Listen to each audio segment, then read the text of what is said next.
YouTube, what is up, and thank you so much for returning for part 2 of using macronutrients to achieve your goals. We're going to get into it very quickly, but if you could please like the video, hit that subscribe button, ring the notification bell.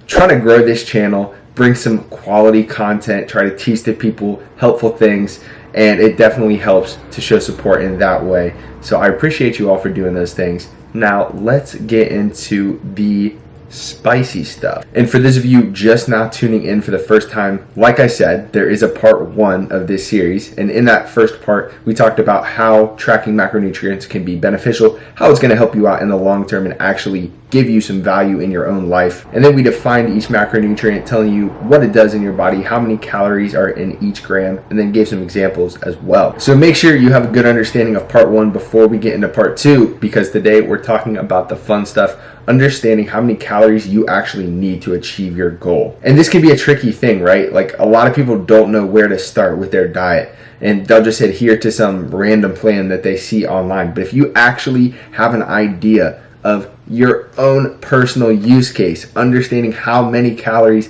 you need, not some influencer online, not some BS diet that you'll see online. Like, did you guys ever see, it was a paid ad on Facebook that kept popping up. It was like, you can take the wolf diet and the wolf workout plan, or the bear, or the lion, or the beaver. And I'm like, yo, if we're talking beaver online, I'm going for something completely different here. And these things, back to the story, they had like workout plans, diet plans that like a human body with a wolf head would have. Dumbest shit ever. We're going about this the right way this time around, so let's get into it. Another thing to be super conscientious of is the online calorie tracking apps. They'll give you a recommended calorie and macronutrient split. They suck. MyFitnessPal, you've really let me down throughout the years. First it was this. MyFitnessPal will drastically underestimate how many calories a person needs, and maybe it was designed that way because they're like thinking in the back of their minds, oh, they're probably gonna fuck up anyways. But if you're telling someone they should only eat 1,700 calories and they're a grown adult male, do you think they're actually going to stick to that? So often people will insert their height, weight, age into these calculators and get some extremely low thing.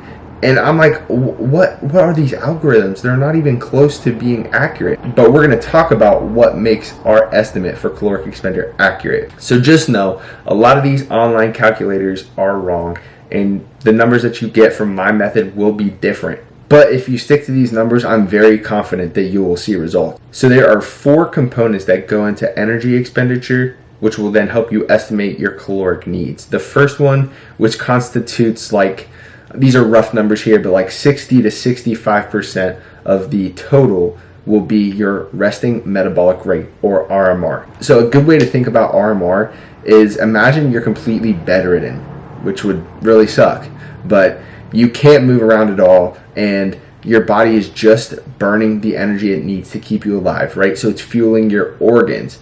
It's fueling your ability to digest food, because you're going to have to eat. Basically, those like autopilot functions that you're going to be doing if you're at bed rest, that's your RMR. And that really is a big component of your energy expenditure. So next we have physical activity, and that is all of the movement, whether it's intentional exercise or not, all of the different things that you're doing throughout your day that will basically help you burn calories. And inside of that is the planned workouts that you're doing, the planned cardio that you're doing. And we'll get into how to understand, am I a more physically active person or a less physically active person, later on in the video. The third component of energy expenditure is NEAT, non-exercise activity thermogenesis. And these are all the things that you're kind of subconsciously doing throughout the day that actually do still contribute to your total energy expenditure, even though it might be small. So like, one thing that I've commonly found myself doing, which you can't see it here, is like pumping my leg, pumping my foot while I'm sitting at a desk. Some people will twiddle their thumbs, other people have nervous tics, and sometimes that's actually a disease, so I feel bad for those people. But never mind. It is NEAT is a appreciable thing that you can kind of account for, but not really. The final one that we have is the thermic effect of food. Food actually does take some energy itself to be digested. And a super simple way to think about this is that foods higher in protein and foods that are unprocessed are actually a little bit higher in the thermic effect of food. But these are just overviews. We're going to get into each one more specifically. So the first thing that we have to consider for, once again, is resting metabolic rate. And there is no great way to do this, because RMR is most accurately gauged in a pretty intricate test in like an exercise physiology lab. So like in my internship in my undergrad, I laid on a table for like 20 or 30 minutes. You can't move. You have to fast. You have to use the bathroom beforehand. A whole bunch of stipulations, right? And you go through these things, and basically what that will do is give you an understanding of how many calories you burn at rest. And you have like a mask over your face. You're really doing the whole nine here. Pretty intricate test that you do in like an exercise physiology lab, and it's just not the most practical thing for most people to do. So instead, we have calculations that have been derived from the metabolic carts that are used in these studies. There's a lot of calculations out there. Like I said, some are more accurate than others, and I'm going to use two that will be probably the most accurate in my opinion. We can talk about that. But keep in mind, there's two conversions that I'm going to have you use for these equations. The first one is converting pounds to kilograms. So keep in mind there's 2.2 pounds in 1 kilogram. And then we also have to consider inches to centimeters. Us Americans, we're stubborn. We like to have our own units of measurement, and all these things in the scientific community are done with like metric and more worldly accepted values. So keep in mind that 1 inch is 2.54 centimeters. Now let's get into these actual equations. So we have two equations. We're going to be using both of these, and you'll see that they account for your weight in kilograms, your height in centimeters, and your age. They've been able to basically derive these equations that are super close to what you actually get in a lab setting. That's pretty cool. So why do we use these two equations compared to a whole bunch of other ones? So this graph shows that the two equations that I've opted to use, the Harris-Benedict and the Mifflin-St. Jeor, are pretty dang close to the actual value that was found in the lab. There is one that's closer, but you have to know your lean body mass, and in order to get a good estimate of lean body mass, you're either working with a DEXA scan, which will run you like $100, or you're working with someone that is very good at body calipers, and body calipers are not easy to get accurate body fat estimates. So we're gonna raw dog it a little bit here and not worry too much about the specific nuances. But trust me, the Harris-Benedict and the Mifflin-St. Jeor is something that I've done, something that I have my clients do. They're pretty good. Remember when I mentioned that I actually sold a book about this content? So I did these calculations in a video like 2 years ago, and I'm just gonna opt to use that video rather than doing them all again. Honestly, my weight is very similar to what it is then, so it actually works out perfectly for me. But now I'm gonna show you these calculations stepwise, just so you don't feel lost if you want to run them yourself. Alrighty everybody, I will be taking you through this Harris-Benedict equation, the first equation we'll use to estimate RMR. Essentially what I did first was write out the equation. You can see that in the ebook, but I wanted to write it out on the piece of paper to be as clear as possible. Now if you haven't run your conversions from pounds to kilograms, you'll have to do that. My weight is approximately 205 pounds, which is 93.2 kilograms, and I am 74 inches, or just about 6'2", which is approximately 188 centimeters on the dot. Actually, it's not approximate, that's what it is. And then I'm 24 years old, so once again, I'm just filling this out with my specific biometrics and age. You're going to have to do this for your weight, your height, and your age. It's going to look different than mine, right? Also, I wanted to walk you all through the calculations, so I threw up a screen recording of me going through these calculations step by step. Once again, I don't want you to get lost on this. I want to make sure it's as clear as possible, basically doing the math right here in front of you, so you can follow along while just inserting your own height and weight into the mix. So now, after we've simplified everything, basically what I'm doing is just keeping everything pretty much to the tenths place. I'm going to be rounding to the tenths place, one spot after the decimal, for those of you who can't remember your math. And of course we're doing some approximations. Essentially at the end of the day, I get to my RMR estimate being 2100 calories. And that's what we're looking at for the Harris-Benedict equation. But then, of course, we're going to move on. We're doing two different equations. So we're going to be working on the Mifflin-St. Jeor equation next. Once again, wrote it out, and now I am substituting in my weight, height, and age once again. This one does have a couple more variable things as well, such as it accounts for if you're a male or female. So right now, just going through the math, you know, I am a male, so I will be adding 166. If you're a female, don't worry about that 166, but you will have to subtract 161 to get the correct estimate for your RMR. Now that we have all of my biometrics in the equation, I'm going to do some simplification, just like I did for the Harris-Benedict, and we will get through to the actual RMR. So we've simplified everything, and our RMR 23 calories, right? But I like to work in increments of 5, so we're going to round that down to 1920 calories, 1920.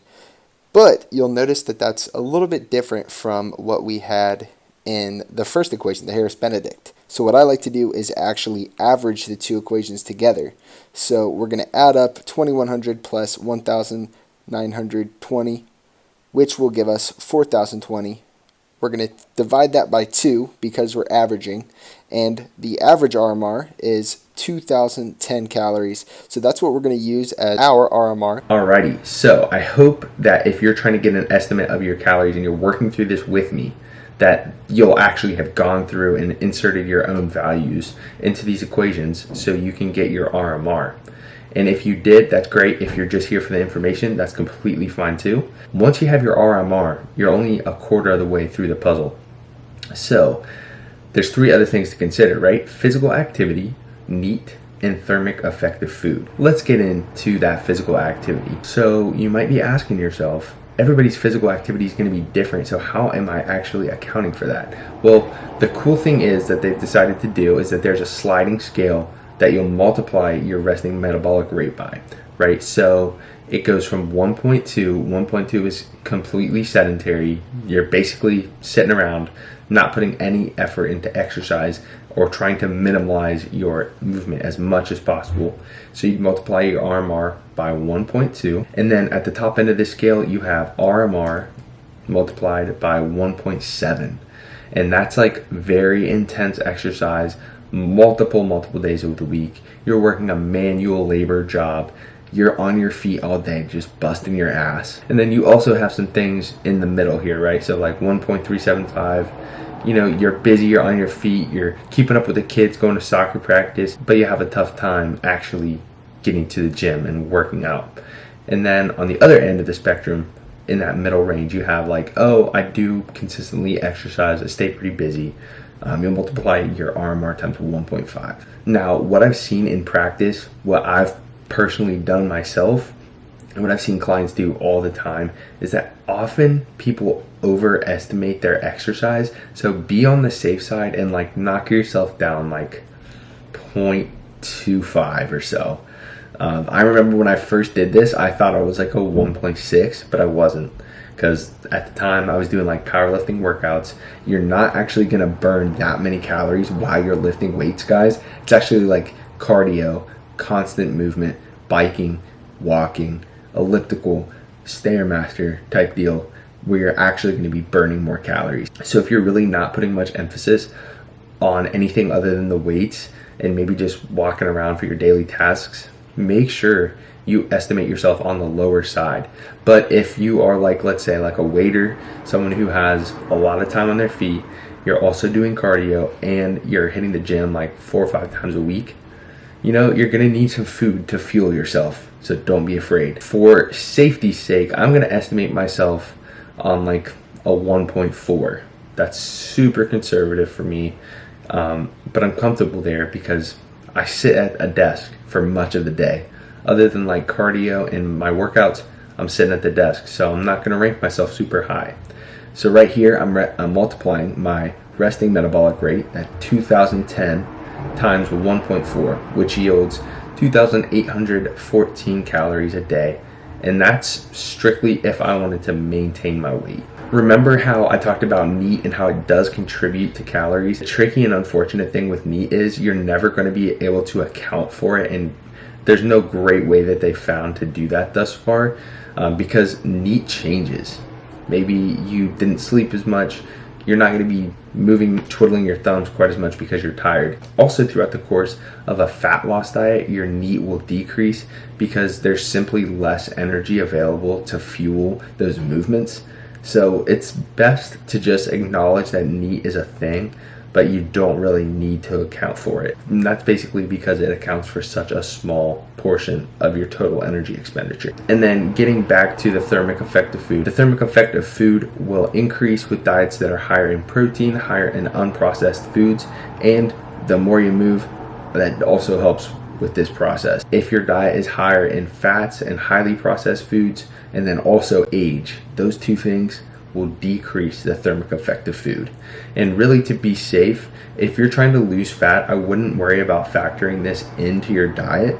However, if you are trying to mass and put on weight, it's actually you're eating so much food that there is considerable amount of effort put into digesting it. If you are doing that, multiply your RMR times 0.1. So once again, 2010 calories times 0.1 equals 200 extra calories that I'd add on to this total. And guys, we're wrapping it up here because those are the 4 components of total daily energy expenditure, TDEE.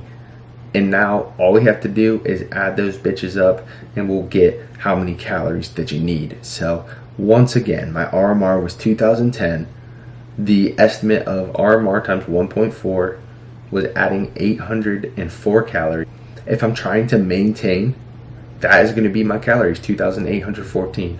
Good amount to work with there. So I hope that if you're following along and you're trying to actually get an understanding of how many calories you need, that you now perfectly get it. And then if you're just here for the information, keep this stuff in mind as you're formulating your diet, and make sure to run these numbers before you blindly hop in to some app or to some random website that'll tell you how many calories you need. So guys, I appreciate you watching the video. It means a lot to help me support and grow the channel. So hit me with a like, hit me with a like and subscribe, ring that notification bell. And if you want all this information right up front in a private playlist that explains everything in even more detail, shoot me an email down below. I'm running the book for $10, so pretty affordable there, and it supports me as well, which I always appreciate. It helps me make these videos. So next, we're going to be talking about how to adjust your calories for the specific goal. Next, we're going to be talking about how to adjust the calories for any specific goal, whether that's fat loss, maintenance, or mass gaining. And then once you have your total caloric intake determined, we'll go into how many of each macro you'll need to fit those calories. So exciting stuff ahead, guys. Stay tuned. Appreciate the support. See you in the next one.